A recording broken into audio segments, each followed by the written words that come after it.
meu coração se renova. Sinto a esperança invadir o meu ser. Quero ser manso, ser limpo, ser justo e pobre de espírito ser.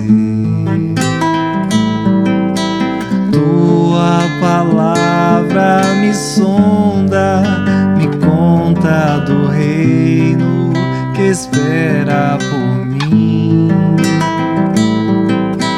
Eu te ofereço meu pranto, as dores da alma que quer renascer.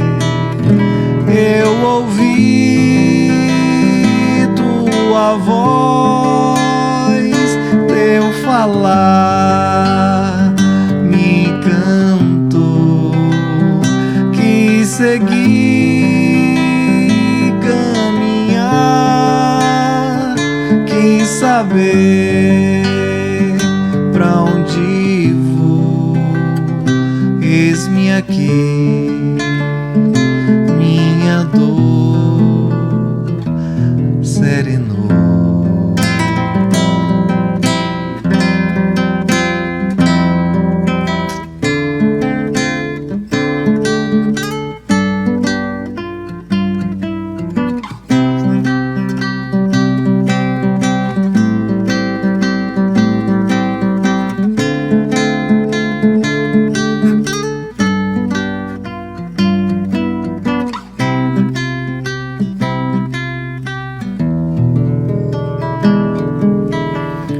Sentimento me ronda, não sei dizer, tudo é novo pra mim. Meu coração se renova,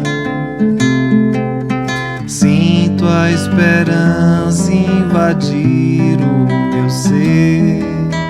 Quero ser manso, ser limpo, ser justo e pobre de espírito ser.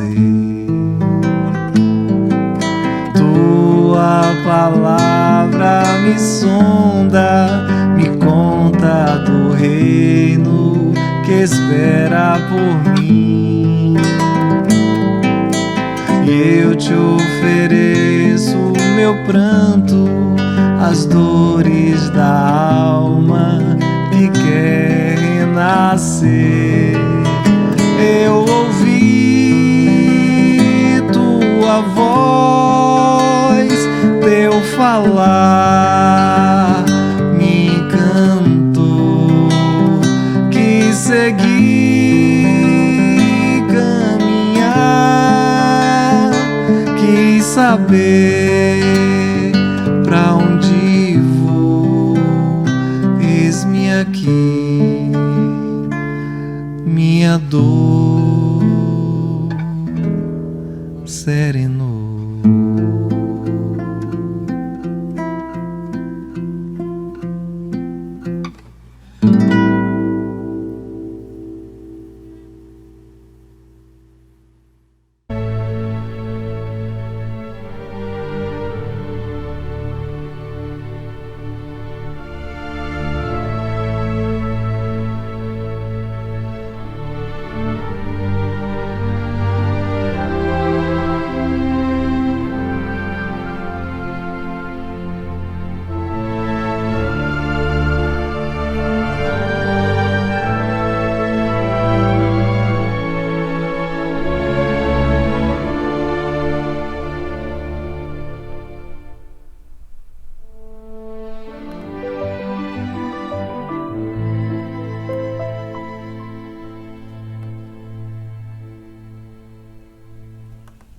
Olá, queridos amigos, tudo bem? Que a paz do nosso querido Mestre esteja em nossos corações e que a espiritualidade boa que nos ajuda na divulgação da doutrina espírita esteja conosco nesse instante, nos trazendo luz e paz no coração.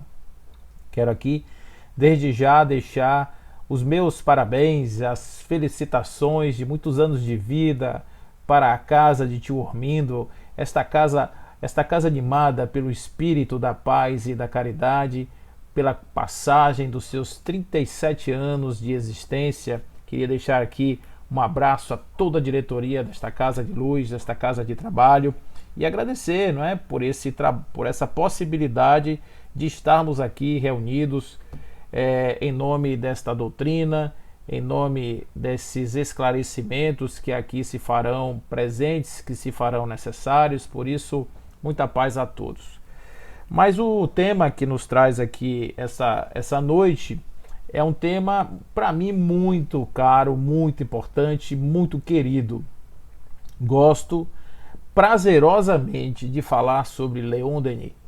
Leon Denis, ele é um dos escritores mais profícuos do Espiritismo. Ele enquanto razão era Allan Kardec, ele é emoção. Enquanto Allan Kardec era esclarecimento, Leon Denis é a filosofia no seu sentido mais puro da palavra. Leon Denis tinha convicções muito claras a respeito de quais os impactos da doutrina dos espíritos na vida de todos nós, na vida das pessoas. Ele entendia o que é que acontecia com as pessoas quando elas estavam diante de uma nova doutrina, e ele perpassava os olhos sobre todas as coisas que existiam, todos os aglomerados sociais, todas as maneiras de se organizar uma sociedade.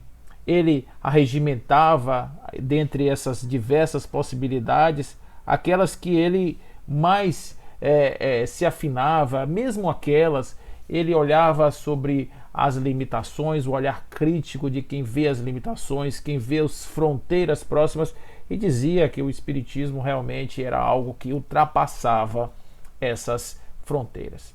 A história desse nosso querido amigo vai começar no dia 1º de janeiro, no alvorecer dos anos 1846. A França foi muito privilegiada nesse século XIX porque trouxe figuras ilustres, trouxe homens de gênio como Camille Flammarion, como Leon Denis, como Allan Kardec, muitos outros que vieram e que trouxeram a espiritualidade para um outro patamar, além daquele que era o convencional. Falar de espírito já havia desde muito tempo, pelo menos se fala que há 20 mil anos o homem já trata a questão do espírito de alguma maneira. Pelas pinturas rupestres, Graham Hancock, um grande investigador ele faz uma pesquisa a respeito desse assunto, e ele chega à conclusão de que as cavernas de antigamente, de muitos milhares de anos atrás, elas possuíam figuras muito parecidas, e como não havia nenhuma forma de comunicação entre esses povos, porque eram lugares muito distantes uns dos outros, ele conclui de que eles tinham visões semelhantes, porque não eram figuras da natureza, não eram figuras do imaginário, da percepção do dia a dia, mas eram figuras abstraídas de algum lugar, que provavelmente alguma viagem, algum encontro, algum tipo de percepção ou outra que eles possuíam a essa época já. E como nós sabemos que a faculdade mediúnica ela está ligada diretamente às questões do perispírito e da questão do corpo enquanto um elemento que é capaz de manifestar um princípio inteligente da consciência, então nós podemos dizer que desde que o homem tenha essa capacidade, ele possa expressar mediunicamente, ele possa ter um contato mediúnico consciente com seres de outras dimensões. E isso nós temos que considerar que esse espécime que tem essa capacidade cognitiva tem pelo menos aí 60 mil anos. Então a história da mediunidade é algo muito antigo. Mas por volta do século XVIII a gente tem homens como Swedenborg, a gente tem os próprios trabalhos do magnetismo, o desenvolvimento do magnetismo, que levava as pessoas ao estado alterado de consciência, inicialmente através de um processo de indução magnética pelo passe ou pela transmissão de energias fluídicas do magnetismo, mas em outros momentos através da própria ação deliberada do médium, né, que não tinha esse nome, porque esse nome foi dado por Allan Kardec, mas daquele que era o canal, ele entrava em estado alterado e fazia então aquilo que futuramente vai se conhecer como estado mediúnico. Então isso 70 anos antes de Allan Kardec, e antes até das meninas de Hydesville, nós já tínhamos fenômenos mediúnicos se expressando dentro de um movimento organizado de espiritualismo, que realmente contaminava muitas pessoas. Se fala que na década de 50 do século XIX, havia pelo menos 3 milhões de espiritualistas naquela região ali da Europa, e que estavam animados com a ideia de participar de reuniões, de eventualmente de fazer estudos, de pensar nas possibilidades do uso do magnetismo como ferramenta de cura, de medicina e etc. Mas nesse ano de 1846, portanto nós estamos aí antes ainda de Hydesville, como parte dessa invasão organizada, desceram à Terra espíritos de Skoll, que não iriam somente dar mensagens, mas precisavam decodificar essas mensagens para que nós aqui na Terra pudéssemos perceber os conteúdos que haviam sido passados pela espiritualidade de uma forma grandiosa. E dentre esses está esse jovem Leon Denis, que nesse 1º de janeiro de 1846, numa comuna francesa, ele vai chegar à Terra, né? É a localidade de Foug. E ele então, uma cidade simples, pequeníssima, um lugar pequeníssimo, e ele de uma família pobre. Tanto ele era pobre que ele não pôde estudar, ele não teve condições de desenvolver-se nos estudos convencionais. Ele vai desenvolver sua capacidade de aprendizado em outras possibilidades, usando muito da sua inteligência, das suas faculdades, o espírito que habitava aquele corpo, um espírito de Skoll, um espírito genial, né? Um espírito genial. E ele então vai desenvolver uma visão especial a partir do conhecimento do Livro dos Espíritos aos 18 anos de idade, por volta aí do ano de 1864. Allan Kardec vivo, mas ele com 18 anos, ele vai desenvolver muito a sua atividade e provavelmente vai se tornar muito conhecido a partir ou depois que Allan Kardec já tinha deixado este mundo.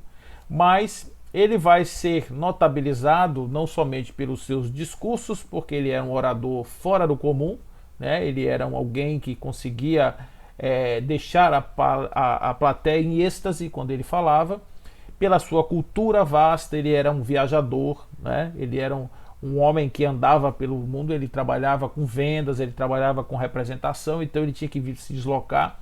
E ele não era uma pessoa que ia, trabalhava e voltava, ele gostava de explorar, de subir montanha, de pegar os animais, de ir para o meio do mato, conhecer as coisas todas. Ele fazia questão de explorar a natureza, então ele era realmente um buscador.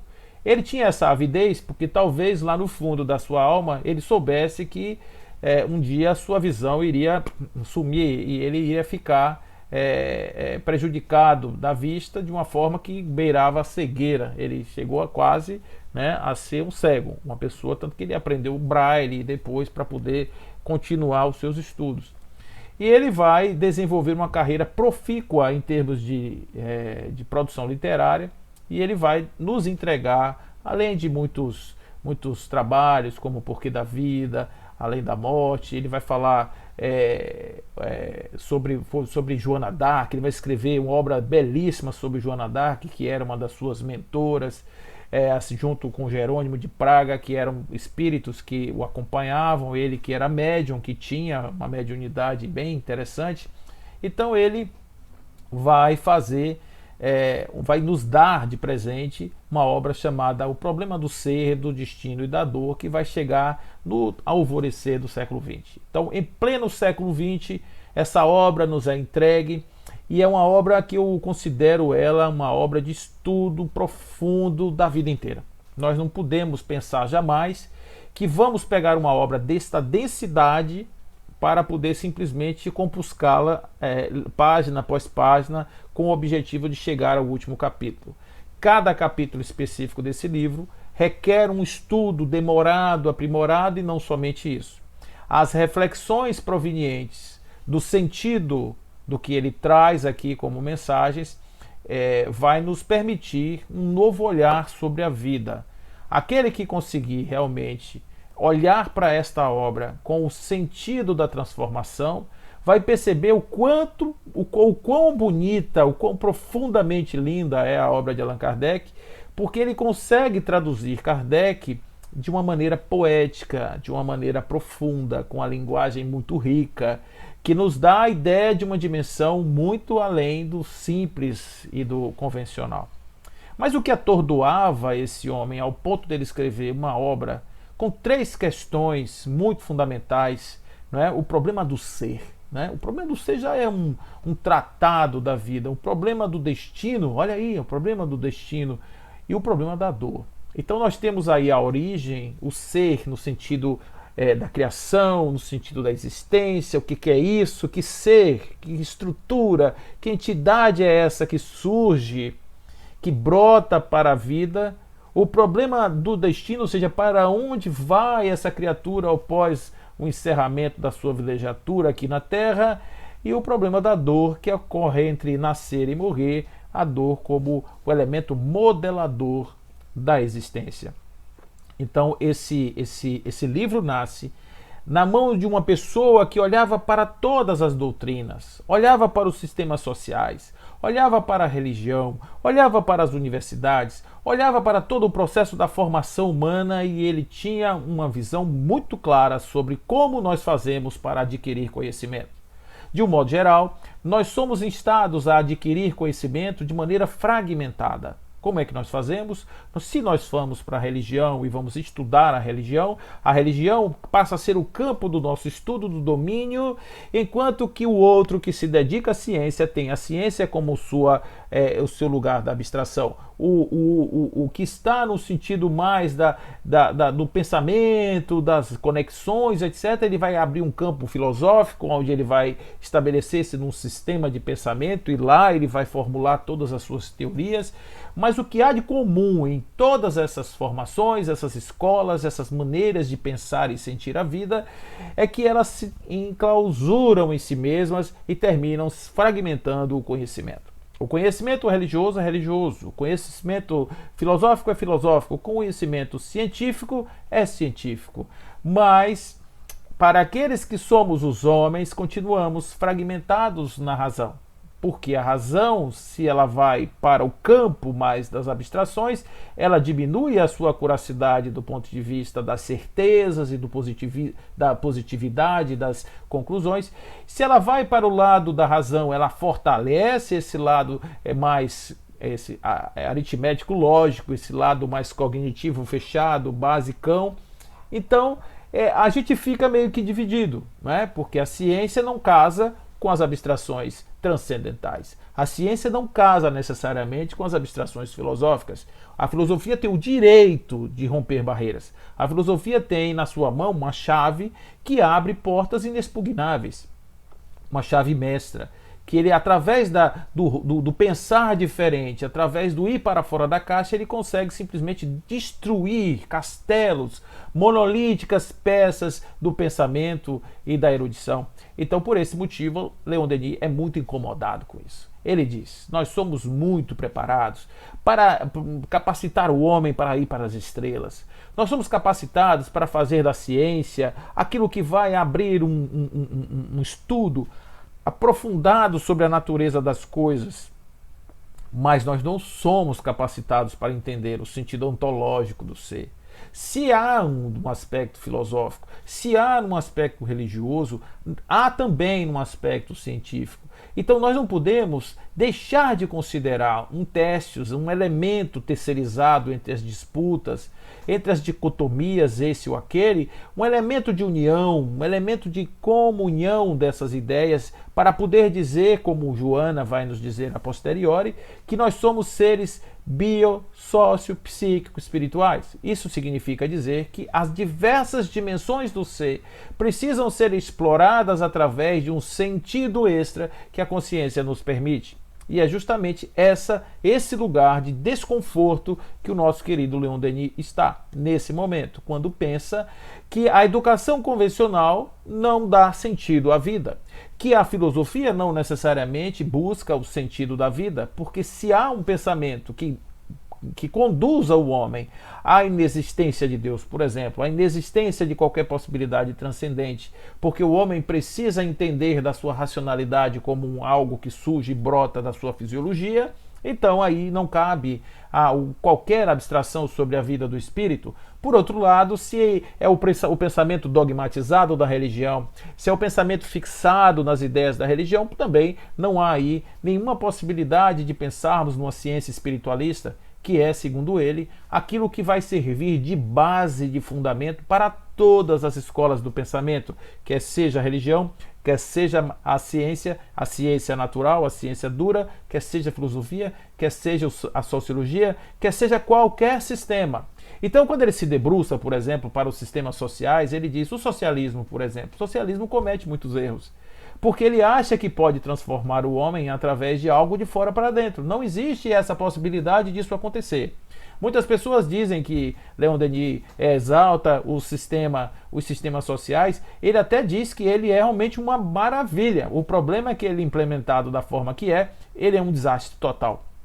E ele é implementado, o erro que é apontado por ele é que os homens não são considerados. Há uma exacerbação dos direitos, há um direito exacerbado, mas não existe nenhuma noção de dever. O homem é um ser de direitos, mas ele não necessariamente se capacita como alguém de deveres. E é preciso que nós entendamos a parte que nos cabe na obra da criação, é preciso que nós entendamos a parte que nos cabe dentro da sociedade, é preciso construir um senso de sociedade a partir da consciência do homem, sem o qual nós não conseguimos implementar sistemas sociais de nenhum tipo que sejam eficientes. Estou falando aí de capitalismo, estou falando aí de comunismo, estou falando de socialismo, qualquer um.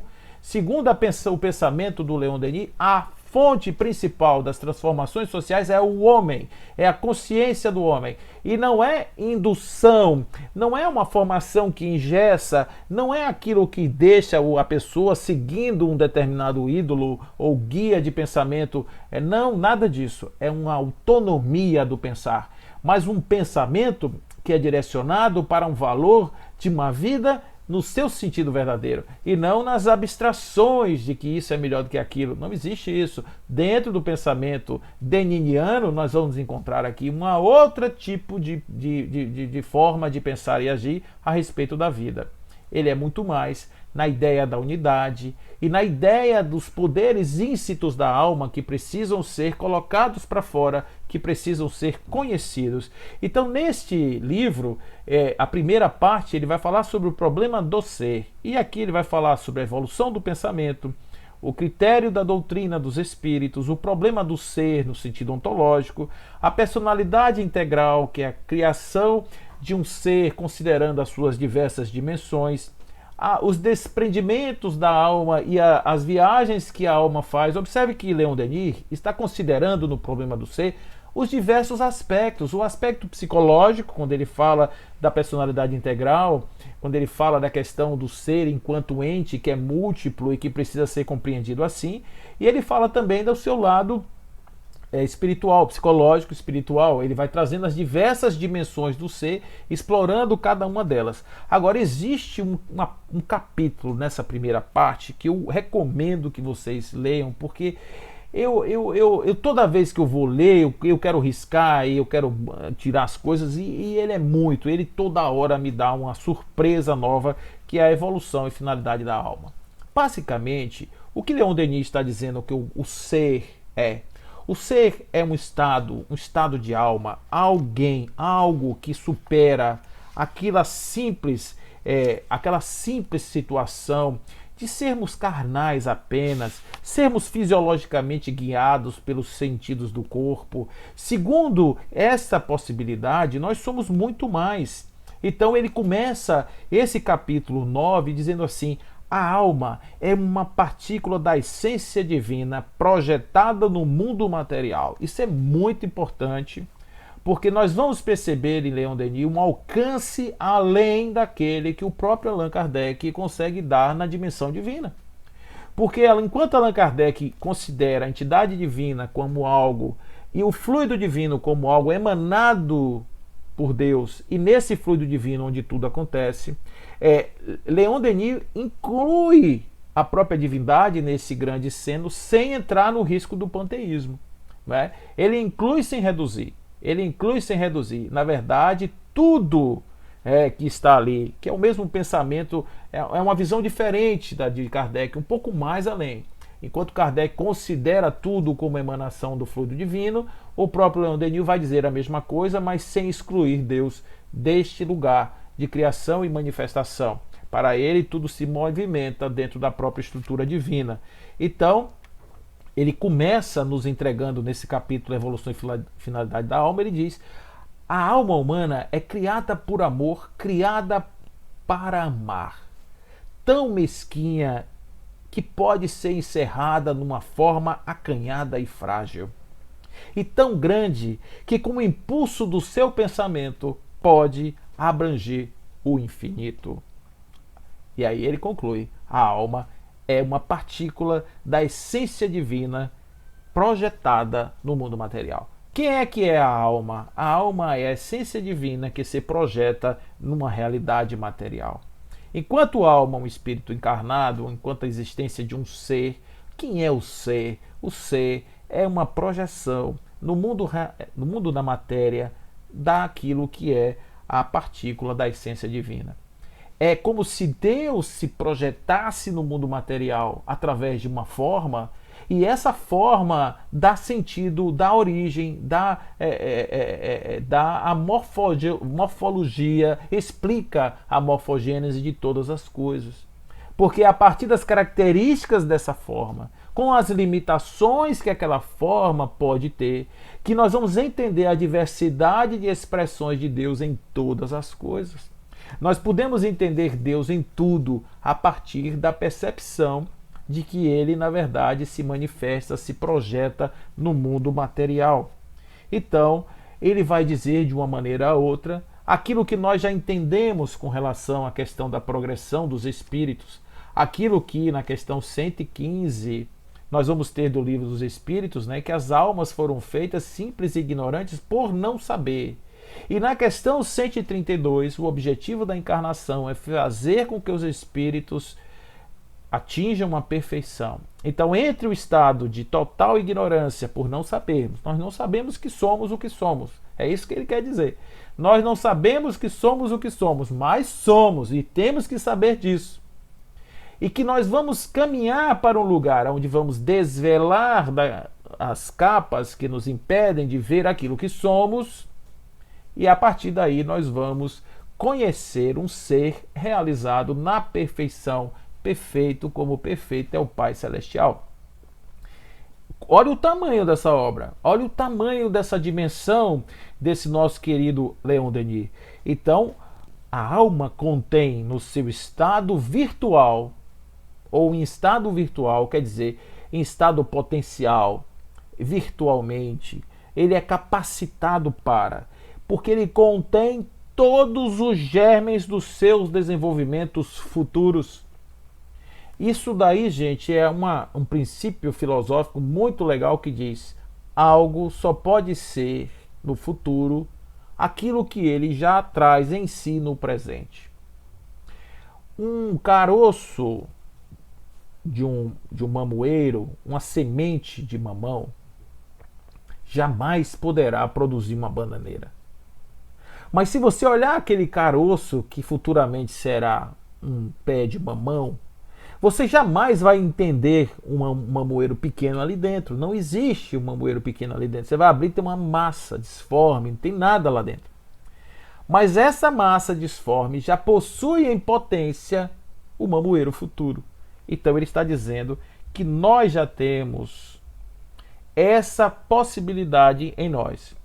A perfeição é possível no ser, porque o ser já carrega o ser perfeito em germe na sua essência, porque nós somos uma projeção de Deus no campo da matéria. Então, imagine uma pessoa que está olhando a vida pelo olhar da desesperança. Imagine uma pessoa que está olhando a vida pelo olhar do vazio, conforme ele fazia essa análise crítica. Ele agora pode simplesmente olhar no espelho e dizer: quem eu sou? Eu sou a partícula divina projetada no campo da matéria. Eu sou e trago em mim os germes do meu desenvolvimento futuro, porque assim como os espíritos dizem, o caminho, o transito da sombra à luz. hoje eu estou na sombra não porque eu sou mau. Eu estou na sombra porque simplesmente eu sou ignorante. Não sou mau.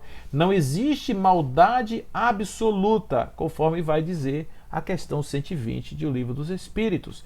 Os espíritos não caminham pela fieira do mal. Eles não estão na fieira do mal porque são maus. Eles estão na fieira do mal porque eles são ignorantes. Essa é a questão que nós precisamos compreender. Então, Leon Denis está totalmente afinado com a codificação, por isso eu disse a vocês que ele realmente traz mensagens muito interessantes.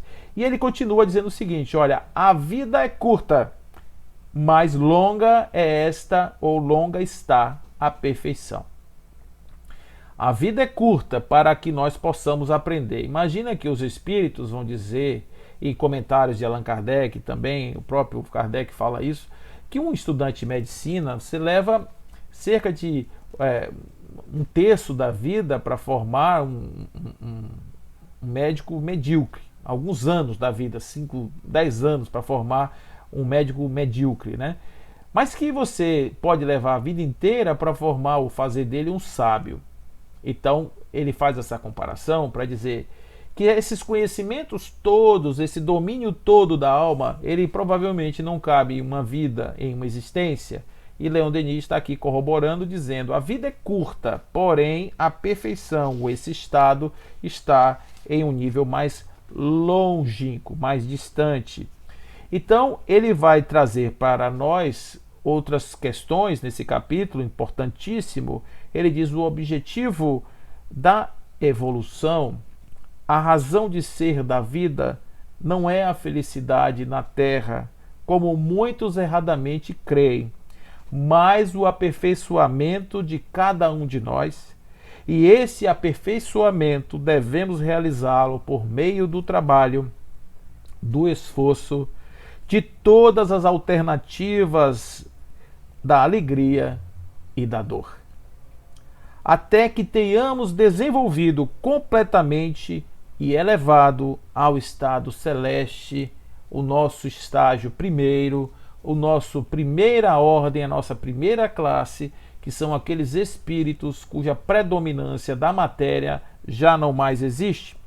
Então, nós estamos aqui, se na Terra existe menos alegria do que sofrimento, se há na Terra menos alegria do que sofrimento, é que este é um instrumento por excelência da educação e do progresso, um estimulante para o ser, que sem ele ficaria retardado nas vias da sensualidade. Então, nós temos aqui uma responsabilidade na construção do ser. Nós temos uma responsabilidade nossa. E ele diz: o adiantamento é obra sua, a obra do Espírito, obra. Nenhuma fatalidade o oprime, salvo aquela dos seus próprios atos, cujas consequências nele irão recair. Então, observe que não tem nada muito de novo nisso, mas a forma como é dita no conjunto dessa obra. Por isso eu digo, quando nós lermos esse capítulo, essa primeira parte, que é a questão do ser, nós precisamos refletir sobre a forma como nós estamos vivendo. Será que é mesmo dessa maneira? Será que é dessa forma que eu tenho que encarar as coisas? Porque se eu tiver a possibilidade de olhar de uma outra maneira, se eu tiver a possibilidade de ver através de uma outra perspectiva, olha quantas coisas magnânimas, magníficas eu poderei realizar. Olhe quantas coisas espetaculares eu posso fazer nessa construção para poder justamente alcançar esses estágios, esses estágios mais elevados. E ele vai falar aí de leis, e ele vai explicar que dentro dessa manifestação e dessa projeção divina existe aí a lei de progresso, existe a lei de justiça, existe uma lei de percussão, que ele vai explicar que é a questão das projeções e das repercussões daquilo que fazemos. Ele vai falar sobre a lei de esforço, ele vai falar sobre uma lei e dizendo que a perfeição, a evolução derivada da perfeição é, portanto, ou por excelência, uma lei estética. Então, ele vai falar dessas leis todas e dizer que elas estão ajudando ao processo de desenhar o indivíduo. Porque aí ele pegando aquela ideia dos reinos, ele diz: na planta a inteligência dormita, no animal sonha, no homem acorda, conhece-se, possui-se e torna-se consciente. E a partir daí, o progresso de alguma sorte fatal nas formas inferiores da natureza só pode se realizar de acordo com a vontade humana e de acordo com a sintonia desta vontade humana com as leis eternas. Então, temos aí, mais uma vez, o nosso querido amigo orientando que, enquanto vivermos fugindo da realidade das leis divinas, nós estamos atrasando o nosso passo evolutivo. Embora sejamos magníficos, embora sejamos espetaculares, embora sejamos coisas muito boas, em termos de potência, em termos de faculdade, esse passo e esse trabalho vai depender exclusivamente da gente. Vai depender esse modelo nosso, porque o que fazemos repercute em outros lugares, o que os nossos atos eles não são restritos à nossa convivência individual, ao nosso eu interior, e recai sobre nós, mas tem afetação social e nós somos responsáveis por isso. Então, é a partir daí que a gente começa a dizer, este casamento, ele usa até uma palavra bonita, ele diz este himeneu, né, entre a razão humana e a razão divina. É aí que nós estamos realmente tendo esse grande casamento, essa grande possibilidade do desenvolvimento do indivíduo. A luta para o desenvolvimento dura um dia, até o dia em que o raio da inteligência vem iluminar as consciências adormecidas. Então, viver no processo do sofrimento, embora seja algo necessário para o despertamento, a gente vai compreender isso do ponto de vista psicológico, porque nós tomamos conhecimento da vida pelos opostos. São os opostos que vão nos dar a ciência dos limites, das fronteiras das coisas. Então eu só consigo ver o espaço do eu quando eu consigo perceber o espaço do não eu. Enquanto eu não consigo perceber o espaço do não eu avanço na sugestão, na ideia, na ilusão de que aquele espaço sou eu. E às vezes pessoas se perdem nessa dimensão. Compreender o seu espaço e a sua fronteira é ter uma ideia da sua própria individualidade.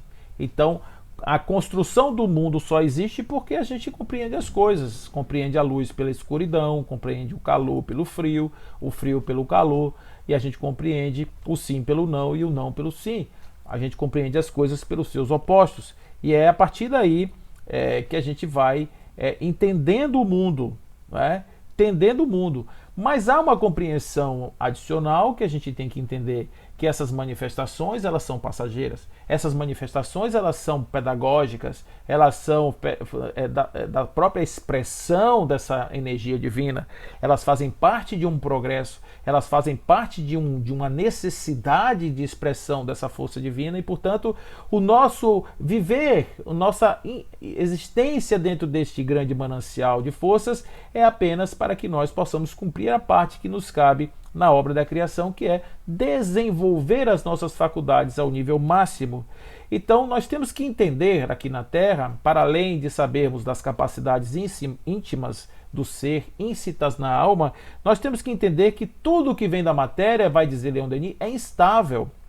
Tudo passa, tudo foge, os montes se vão pouco a pouco abatendo sob a ação dos elementos. As maiores cidades vão se convertendo em ruínas e os astros acendem-se, resplandecem e depois apagam-se e morrem. Só a alma imperecível paira na duração eterna. Então, é isso. O mundo impermanente, ele vai durar o tempo da nossa ilusão e nós vamos então caminhando em direção a essa possibilidade ascensional, vivendo essa realidade, experimentando essa realidade e tendo os embates com ela. E esses embates são professores que vão nos ensinar.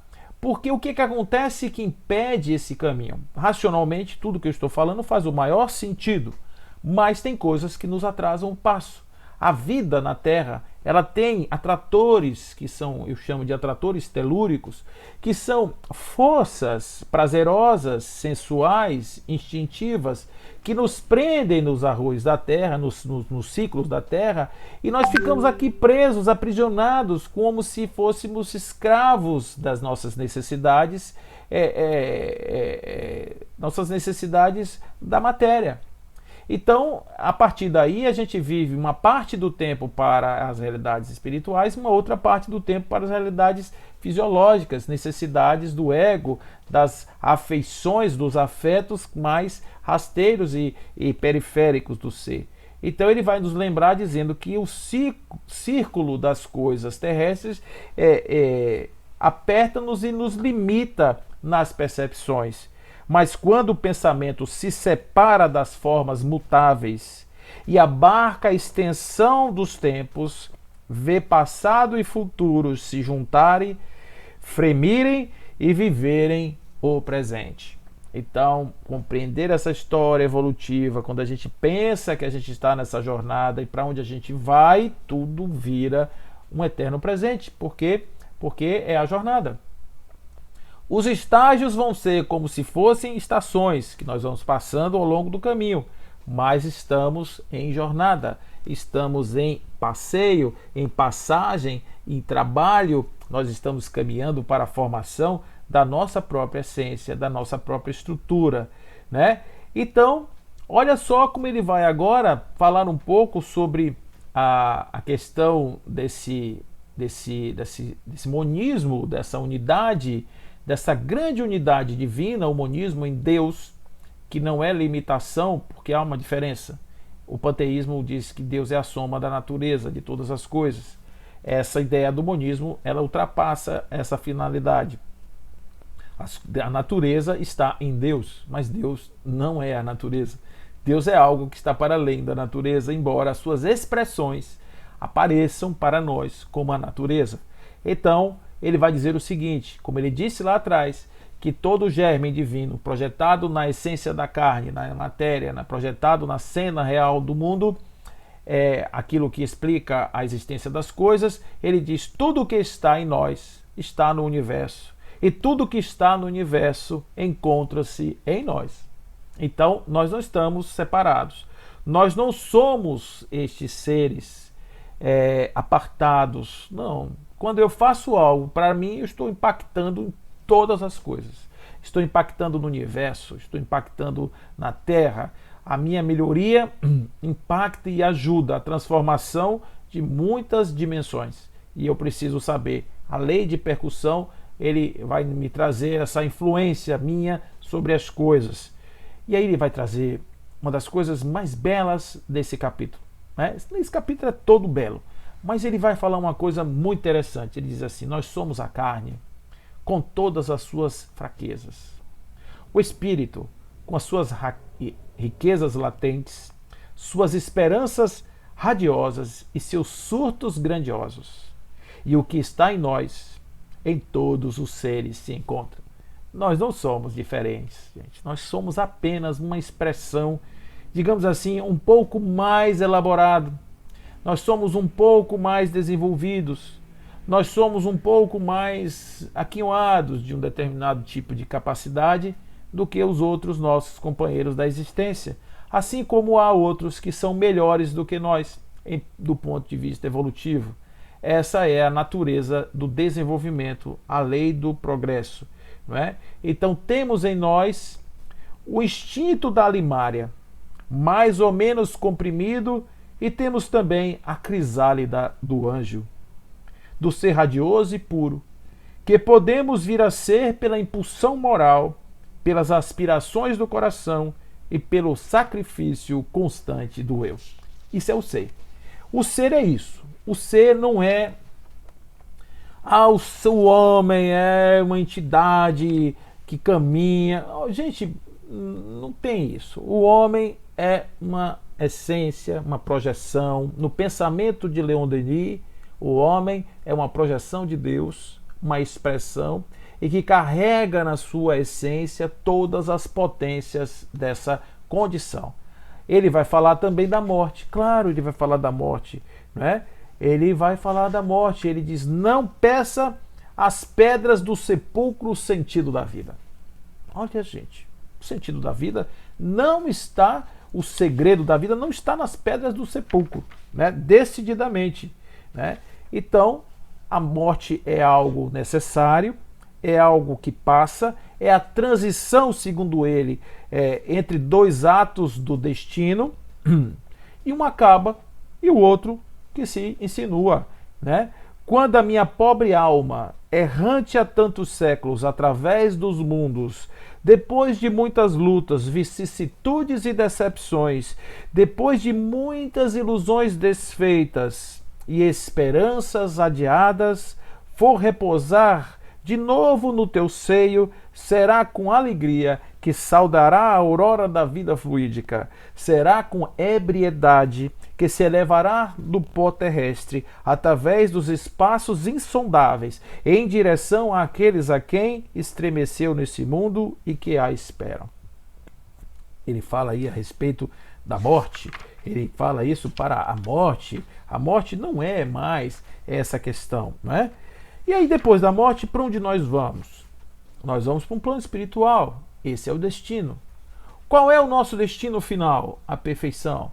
Quais são nossos destinos intermediários? Os estados de intermissão, os estados da erraticidade, os estados em que passamos através de sucessivas vidas.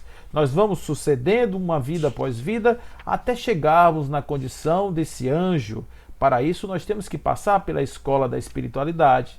Essa escola é variada em função do grau de aperfeiçoamento do ser, em função da sua dimensão de consciência, em função da sua capacidade de compreender o sentido da vida, em função da capacidade de sermos verdadeiramente o que somos e não simplesmente espectros de uma existência projetadas no campo da existência como se fosse uma realidade.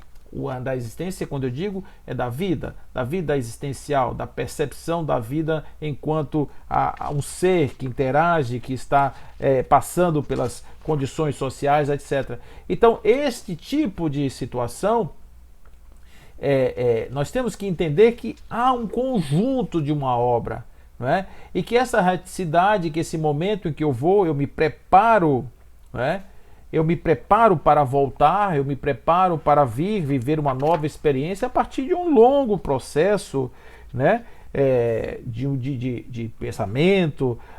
Eu vou me colocar depois de uma reflexão, de uma preparação, de um aprendizado, para que eu possa então retornar para uma experiência nova, não é? Eu vou fazer isso trazendo apenas os meus componentes de memória e de consciência daquilo que é necessário para viver.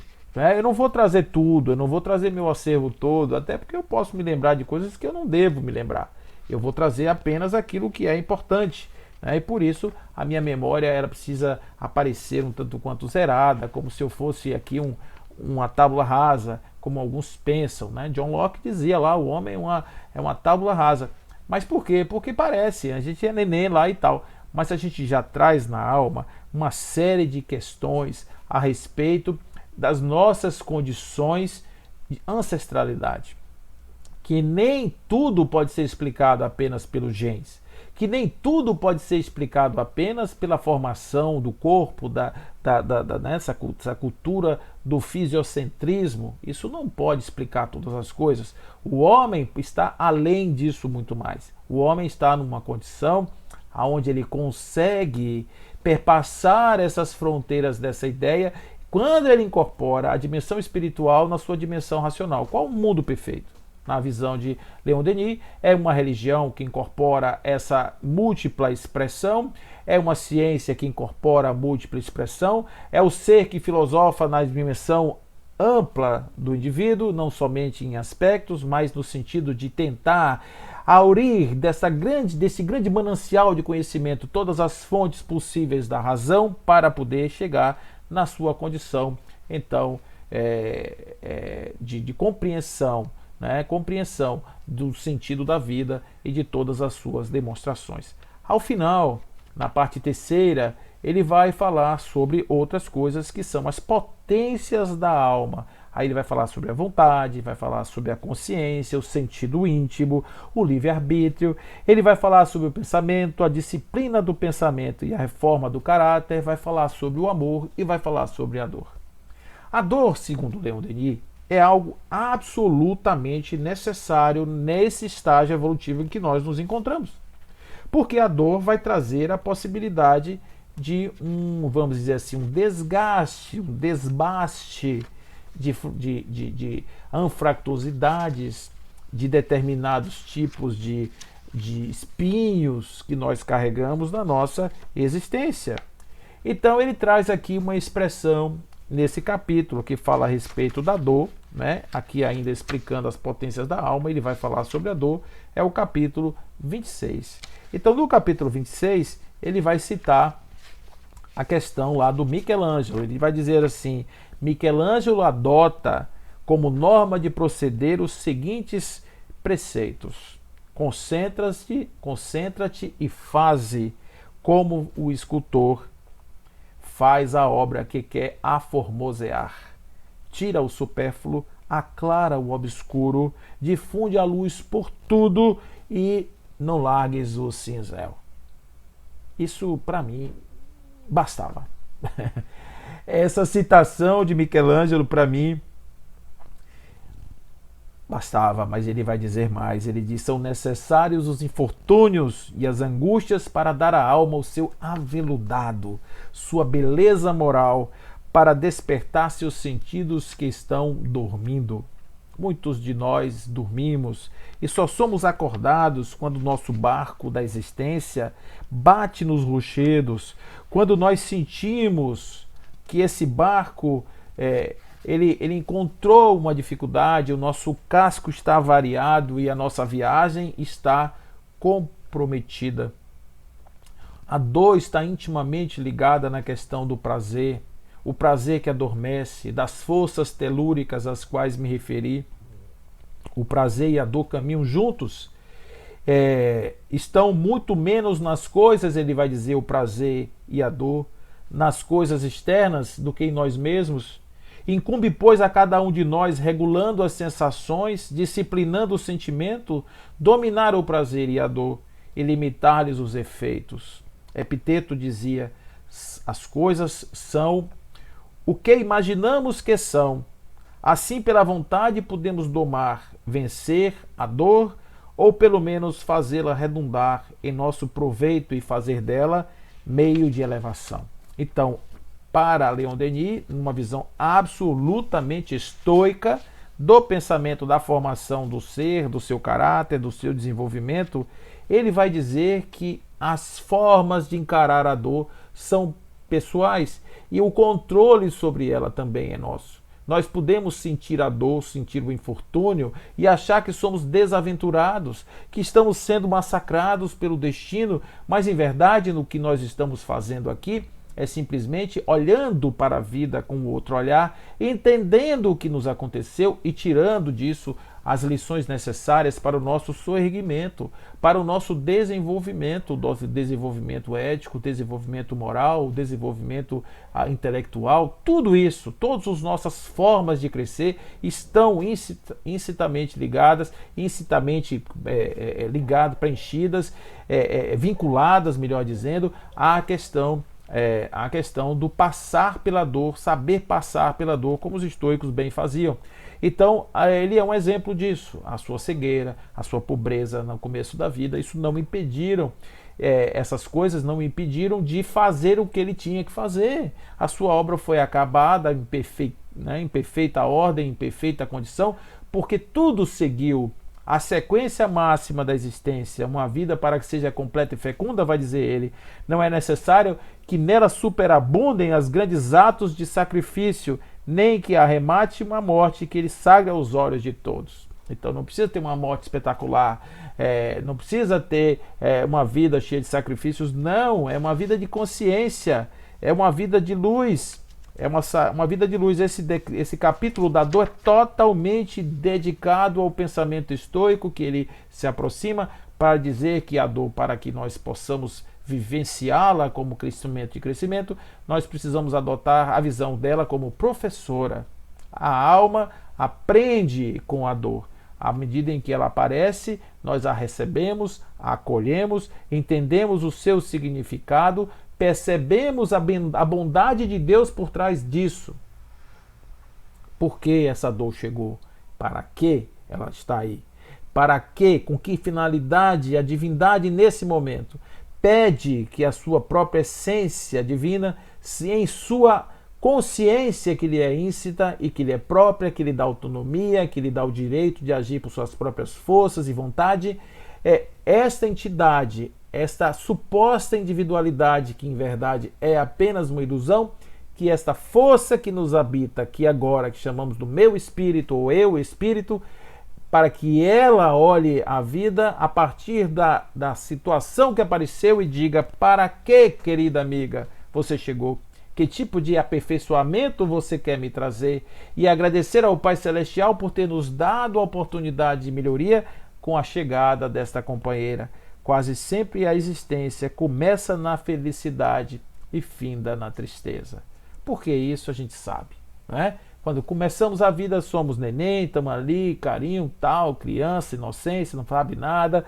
Depois a gente vai entrando na vida e tem a força, nós somos capazes de realizar muitas coisas, atividades físicas, a virilidade está lá em cima, os hormônios, tudo certo, saúde e tal. Como vai passar o tempo, a gente vai na decrepitude, vai perdendo as faculdades, as capacidades já não são mais as mesmas, as oportunidades no campo social não são mais as mesmas, nós não temos mais um corpo capaz de usufruir dos prazeres da vida como antes. Então, aí a partir daí existe o abandono, existe a exclusão, existe o sofrimento e muitas vezes muita dor, se não houver uma dignidade no processo do envelhecer. Se não formos capazes de olhar esse processo com um olhar superior e formos colocados como crianças que choram a perda do brinquedo e da capacidade de brincar no parquinho da vida, a gente vai chorar um bocado, né? Então, as nossas provas são necessárias para que a alma, antes de deixar o invólucro, adquira a madureza, o critério e a clarividência das coisas que serão o remate da sua carreira terrestre. Esquecemos que a velhice dolorosa é o cadinho onde se completam muitas vezes as purificações. Mas o fato dela ser dentro de um campo de dor não quer dizer que ela seja um campo de sofrimento. Ela pode ser um campo de experimentação, ela pode ser um campo de percepção e ao mesmo tempo um campo de aprendizado, se tivermos a capacidade de olhar isso. O homem, por seu estágio, pela forma que ele precisa do sofrimento como fruto da vide, precisa do lagar para extrair então o licor precioso. É essa maneira que ele vai nos trazer aqui e nos apresentar, não é, a dor. Mas ele vai dizer uma coisa que eu acho que combina com tudo que ele vai falar lá atrás, porque ele é assim, ele é todo coerente. Ele diz: todos os nossos males provêm de agirmos no sentido oposto à corrente divina. Se tornarmos a entrar nesta corrente, a dor desaparece como as causas que a fizeram nascer. Pense numa coisa correta. Você tem uma linha, que é uma linha firme, que é a linha da harmonia.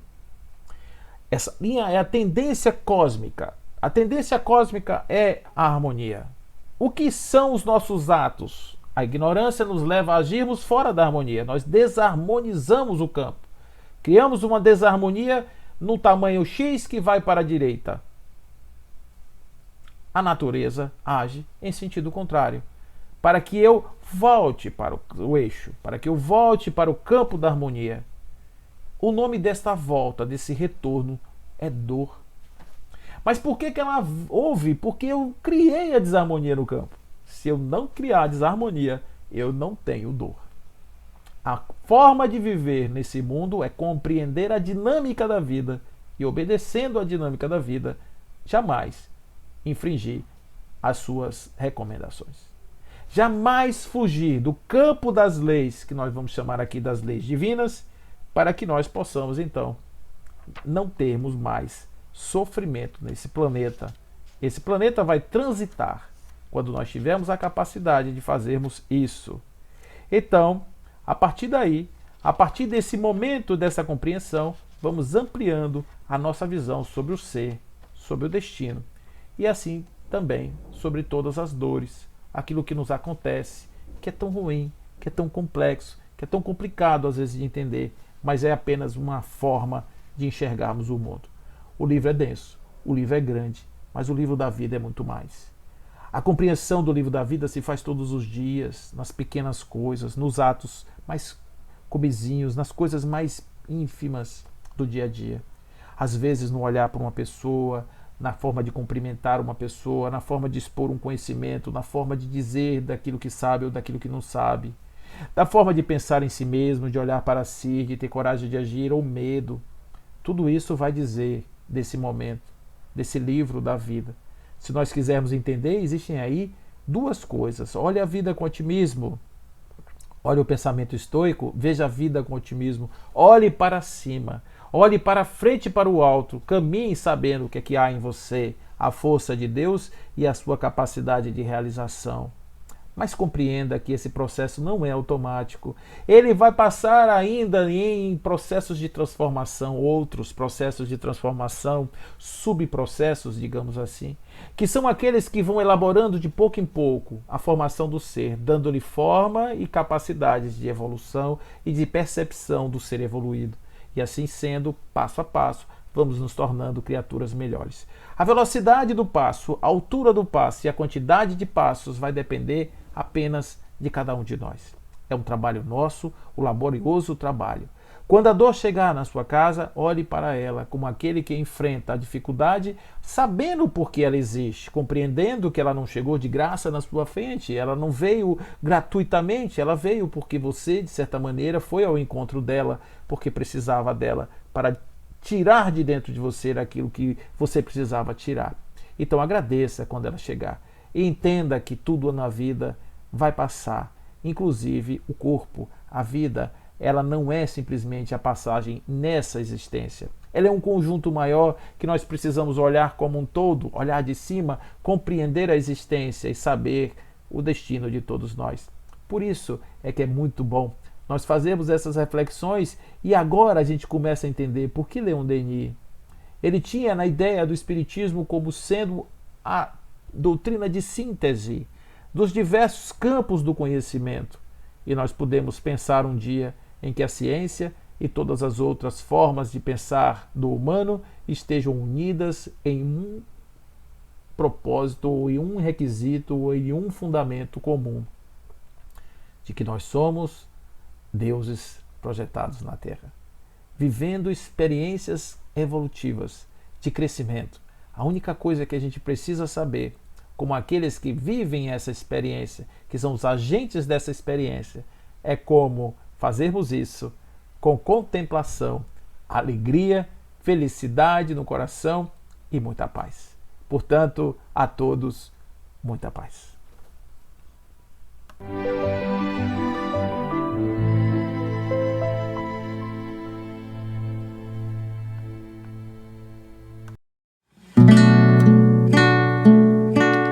Senhor, fazei-me instrumento de vossa paz.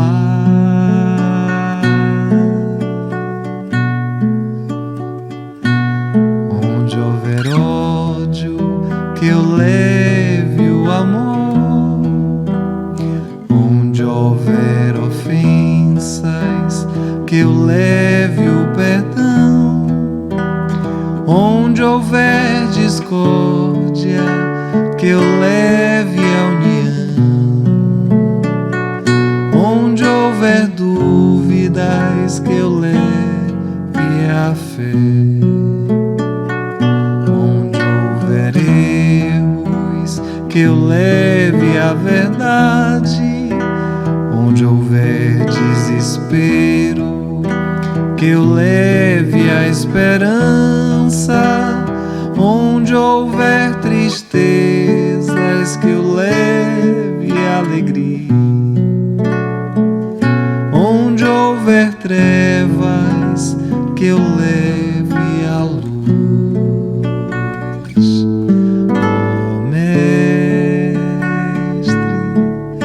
fazei que eu procure mais consolar que ser consolado, compreender que ser compreendido,